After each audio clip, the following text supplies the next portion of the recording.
pondo para sa zero balance billing ng Department of Health, dinagdagan ng Senado. Aba, good news yan. Ibalita mo yan, paring Raymond. Datpaas, paring Raymond. Paring Romel, mas maraming mga pasyente ang makikinabang sa zero balance billing program ng pamahalaan sa susunod na taon. Ito ang inilihag ni Senator Sherwin Gatchalian bilang chairman ng Senate Committee on Finance matapos dagdagan ng pondo ng zero balance billing. Sabi ni Gatchalian, dinagdagan nila ng 9.3 billion pesos ang programa mula sa original na budget na 53.3 billion sa ilalim ng National Expenditure Program o NEP ay magiging 62.6 billion pesos na ito. Pakikinabangan ito ng tinatayang nasa 18 milyong mga pasyente mula sa dating target na 16 na milyong pasyente lamang. Ang zero balance billing ay sagot ng pamahalaan ng lahat ng gastos ng mga pasyente na ia-admit sa mga basic o ward accommodations ng mga DOH hospitals. Sabi ni Gatchalian, ang dinagdag na pondo ng zero balance billing ay para sa mas malusog at mas ligtas na mga komunidad.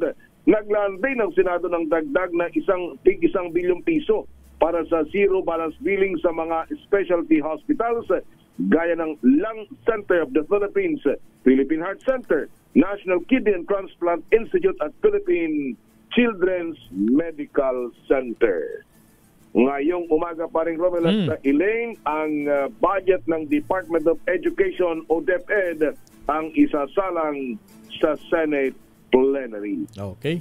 Ito si RH28 Raymond Advance para sa DZRH, una sa Pilipinas, una sa Pilipino. Ay, teka muna, parang Raymond. Yes. Marami ang nagtatanong kung kailan ang resumption ng hearing ng Blue Ribbon Committee sa flood control scandal.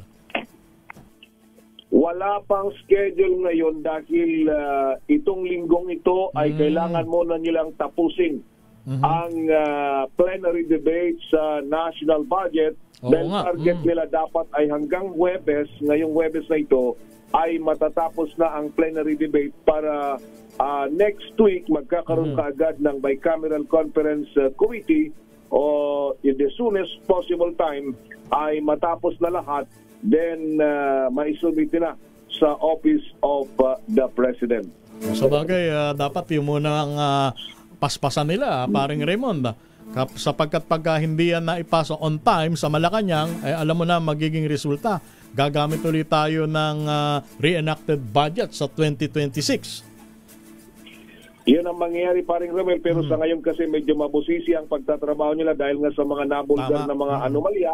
Ay ang tinitiyak ng liderato ng Senado na kung hindi man tuluyang mawala yung mga kalokohan sa budget ay kahit paano mai-reduce ng malaki, lalong-lalo na yung mga gastusin doon sa mga budget na pinagkakakitaan lamang nitong mga ilang mga politiko gaya ng nangyari sa mga flood control project. Okay. Mula sa Senado, balik sa inyo, paring Romel at Elaine.